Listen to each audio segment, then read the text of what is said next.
This is the Road Report with Steve Milton, presented by Hercules Tire. It's Thursday, September 19th. This is Road Report on the Ticats Audio Network, and I'm Steve Milton.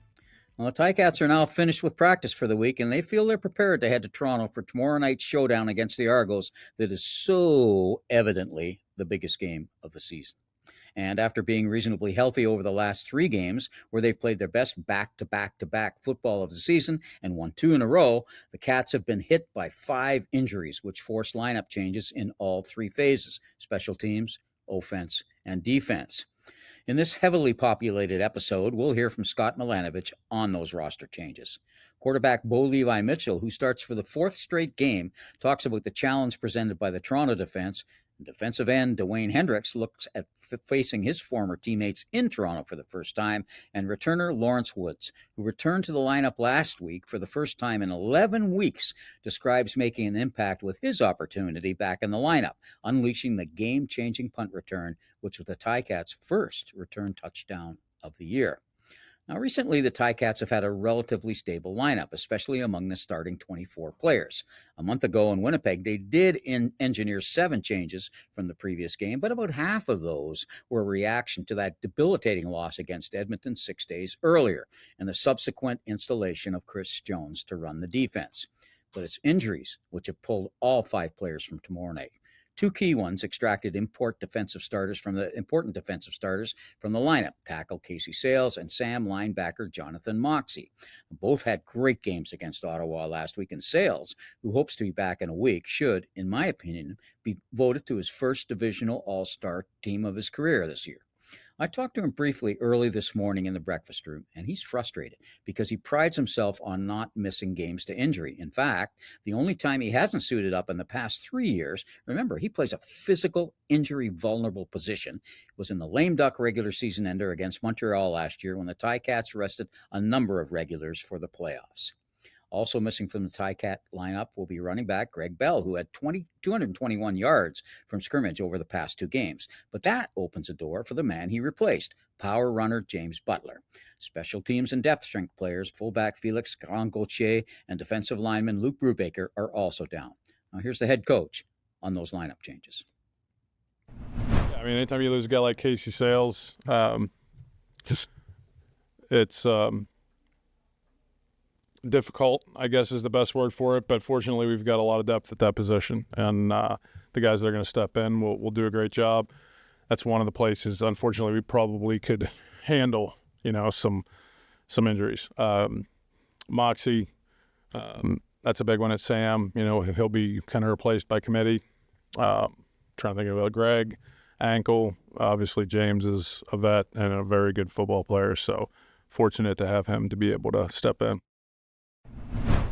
Quarterback Bo Levi Mitchell, who threw for a combined 646 yards and 4 touchdowns with just 1 interception in the home wins over Toronto and Ottawa, solidly regaining the starter's job, had this to say about Butler. He's intelligent. He understands the game. A true veteran and a guy that cares. And I've talked with him a lot over the past couple of weeks, right? Obviously similar situations for both of us. And I was like, man, let's go out there and have fun together, right? We were doing it all year.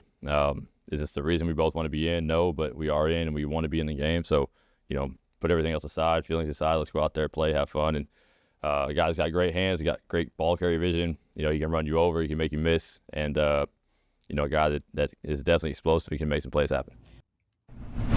Now on the Toronto side, the Ticats do catch a break as dynamic returner Janarian Grant has been put on the injury list. Of the 10 return touchdowns scored in the league this year, Grant has 4 of them.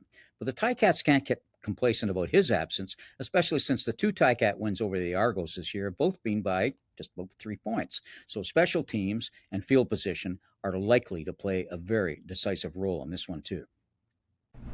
Yeah, I mean, he's in the lead returner. Everybody's got more than one returner, so I think throw the caution flag up to your team and say, hey, now don't feel like you can relax because there's plenty of people. We just brought Woods off the injured list, and he returns 1 for a touchdown. So I just don't think any time in special teams you can relax. But, yeah, he's certainly a great one.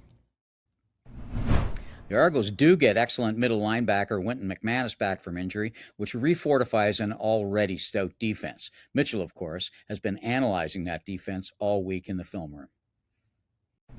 I mean, multiple different looks, great pass rush, veteran DBs that understand, their own concept of stuff, and they'll have wrinkles. Our job's to, again, I mean, I know it's cliche, it's not the answer you want, but, see what you see, trust your eyes, feel it out, and then let the ball rip. Receivers, trust it. O-line, trust in the blocking game. Running back, same thing. They're a team that can bring pressure from both sides or all over, and they've got some DBs that can, attack the ball in the air, so we just got to be smart, take care of it, and understand this is not a third game looking for a sweep. It's a game versus Toronto Argonauts, a team that's, got 7 wins in the division, and we got to try to chase them down. And quarterback Chad Kelly's only loss in 5 career starts against the Ticats was on Labor Day, but he's averaged 344 yards in his first 4 starts since being reinstated, including a very high, about 80% pass rate on Labor Day. But the Ticats defense has mostly stiffened at the right time recently, and in that game, forced the Argos into 6 field goal attempts, all of which Liram Haralahu made. Defensive tackle Dwayne Hendricks is one of 5 defensive players from the Ticats who were Argos last season and are making their first return to Toronto since then, as the opening 2 salvos against the Boatmen were at Tim Hortons Field. He says Friday will be emotional, but it'll be businesslike. This will be my second time playing against Chad since he got back from suspension. So we feel like we know them. We really do know what they're doing. So we just want to go into the game and just dominate up front. I would say the key is stopping the run first and foremost, getting them behind the chains and just rushing, getting up the field, causing havoc for Chad back there. Circling back to Milanovic's early caution about special team, it rings particularly true because the loss of Felix Grand-Gauthier stings the team far more than an outsider would understand or realize. He's out long-term with a knee injury and was having the best season of his career, leading the team with 11 downfield special teams tackles and, just as importantly, in my opinion, some very stiff blocks on the return teams. Disappointed for Felix. Was having a great year on special teams.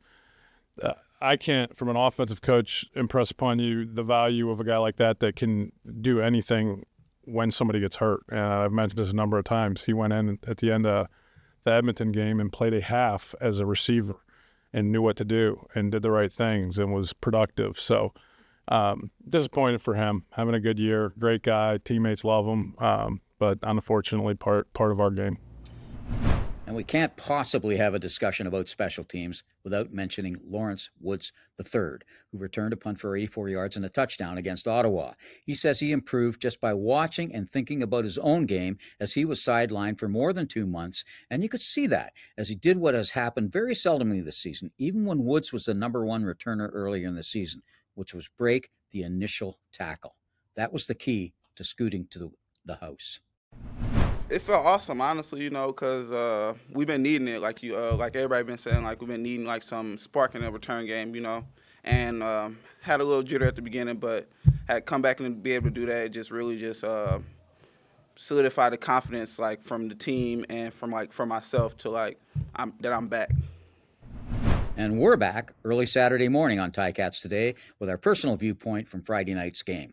Thanks for tuning in today, and don't forget that tomorrow, the Ticat Audio Network will have its usual full-day smorgasbord of personalities, analysis, and insight wrapped around the live broadcast with RJ Broadhead and Luke Tasker manning the mics.